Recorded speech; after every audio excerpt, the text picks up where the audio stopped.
या ठिकाणी संत सेवालाल महाराज या राज्याचे दूरदृष्टीचे हरित क्रांतीचे प्रणेते वंदनीय माजी मुख्यमंत्री वसंतरावजी नाईक साहेब आणि याच गावाचे भूमिपुत्र तत्कालीन काँग्रेस पक्षाचे ज्येष्ठ नेते व्यंकटरावजी पाटील यांचे विधिवत माननीय मंत्री महोदयांच्या हस्ते आपल्या सगळ्यांच्या साक्षीने पूजन करून त्यांचं अभिवादन करण्यात आलेलं आहे। त्यांना मनापासून या ठिकाणी अभिवादन करतो। खरं म्हणजे नियोजित कार्यक्रमाला थोडासा उशीर झाला असल्या कारणाने या ठिकाणी मान्यवरांचा आणि मंत्री महोदयांच्या सत्काराच्या अगोदर भारतीय जनता पार्टीचा आणि महायुतीचा या विभागाचा लोकप्रतिनिधी या नात्याने प्रथमतः माननीय मंत्री महोदयांचा मनापासून त्यांचं हार्दिक अशा पद्धतीचं असणारं स्वागत या ठिकाणी करतो।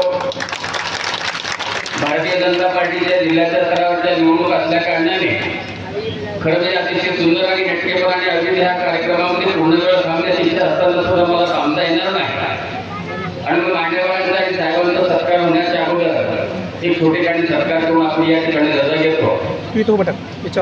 परंतु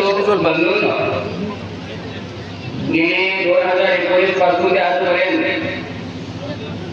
खऱ्या अर्थाने न्यायिक कुटुंबाने या महाराष्ट्राला यशस्वी अशा पद्धतीचा राजकीय आणि सामाजिक राजकीय नेतृत्वातून जे काही नेतृत्व दिलेलं आहे त्यांच्या पायावर पाऊल ठेवून त्याच परिवाराला अतिशय तरुणाच्या पद्धतीचं तुमचं आमचं सगळ्यांचं नेतृत्व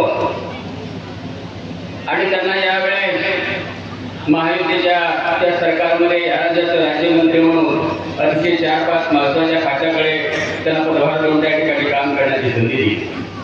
अतिशय अभ्यासू आणि वटुकू अशा पद्धतीचं असणारं हे नेतृत्व आहे। सर्वसामान्य माणसाच्या हितासाठी अडीच लोकांच्या प्रश्नाची जाणीव असणारा सतत आपल्या स्वतःच्या मतदारसंघाच्या सोबत जे लोक त्यांना भेटतील त्यांच्या समस्यांचे समर्थन त्याचं निवारण करण्याची त्यांची हातोटी अतिशय मी जोडून गेली 5 वर्षे विधिमंडळाचं सदस्य या नात्याने त्यांना मी जोडून बघितलेलं आहे।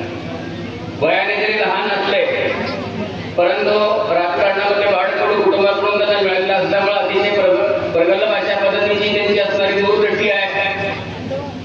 काल मी जेव्हा त्यांना फोनवर माझं बोलणं झालं त्यांचा सुद्धा कार्यक्रम अतिशय शेड्यूल बिझी आहे, त्यांना लगेच अमरावतीला सुद्धा जायचं आहे। परंतु ते म्हणाले की आमदार साहेब मागचा एक कार्यक्रम करोटीला आम्ही दिलेला होता, बाजूच्या आणखी दुसऱ्या गावाला सुद्धा आम्ही कार्यक्रम दिलेला होता आणि ते न आल्यामुळे लोकांचा हिरवळ झाले गैरसोय झाली हे काय बरं वाटत नाही। त्रास जर होत असला त्यांनी कार्यक्रमाला येणार आणि मग ते घरावर पळत का होईना तुमच्या सगळ्यांचा आशीर्वाद घेण्यासाठी तुमचे प्रश्न तुमच्या वेळा समजून घेण्यासाठी या ठिकाणी आलेला आहे। खऱ्या अर्थाने आपल्या गावचे ते त्यांचा आजोळमध्ये आल्यानंतर त्यांचा आपण मोठ्या स्नेहादराच्या पद्धतीचा सन्मानाने सत्कार या ठिकाणी मोठ्या मनाने या ठिकाणी करत आहात ही सगळ्यात मोठी आपल्या उपलब्धी आहे। आणि या ठिकाणी साहेब मी तुम्हाला सांगून देतो पक्षाच्या व्यतिरिक्त आपल्याला मानणारा प्रचंड असा वर्ग या संपूर्ण महाराष्ट्रामध्ये आहे।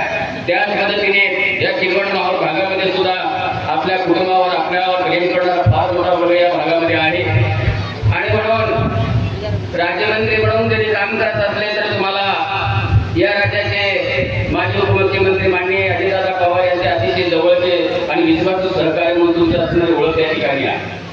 अनेक या भागातले प्रबल प्रश्न आहेत त्याचा उल्लेख आता घाईघाईमध्ये मी काही करणार नाही, परंतु या भागातल्या आणि या परिसरातल्या प्रबल जे काही मागण्या आहेत जे प्रश्न आहेत लेखी स्वरूपामध्ये देखील तुम्हाला मंत्रालयाच्या स्तरावर आपल्यास प्रत्यक्ष भेटून त्या ठिकाणी देणार आहे।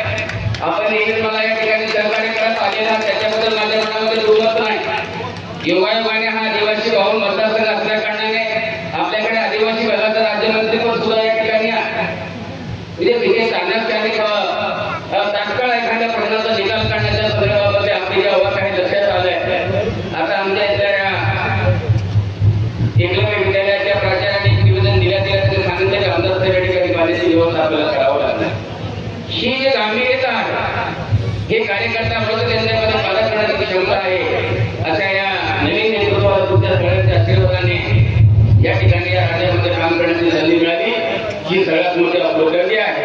आणि या प्रसंगी आपला आणि साहेबांचा अधिक वेळ न घेता मला पुढे जाण्याची जाहीर असल्या कारणाने परत एकदा संपूर्ण माझ्या मतदारसंघाच्या वतीने सुद्धा मनापासून या ठिकाणी स्वागत करतो. उद्याच्या भविष्यामध्ये आज जरी आपण राज्यमंत्री असला उद्या कॅबिनेट आणि अन्य महत्वाच्या पदावर आपली या ठिकाणी प्रगती व्हावी आणि अधिकाधिक आपल्याला या राज्यभरातील असलेल्या सर्वसामान्य उपस्थित सुशिक्षित लोकांची सेवा करण्याची संधी त्या ठिकाणी मिळावी अशा पद्धतीचं भगवंताच्या चरणी आई सेवाला आणि सर्व भगवंताच्या चरणी नतमस्तक होतो. परत एकदा मोठ्या संख्येने आपण साहेबांना आशीर्वाद देण्यासाठी या सत्काराच्या निमित्ताने उपस्थित झाला त्याबद्दल आपल्यालाही मनापासून या ठिकाणी तुमचं अभिनंदन करतो, तुमचे आभार व्यक्त करतो. परत एकदा साहेबांना मनापासून या ठिकाणी शुभेच्छा देतो आणि थांबतो. जय हिंद, जय महाराष्ट्र. तुम्ही पाहत आहात महाराष्ट्राच्या कुशीतलं GK न्यूज मराठी. साथ जनतेची, भूमी महाराष्ट्राची.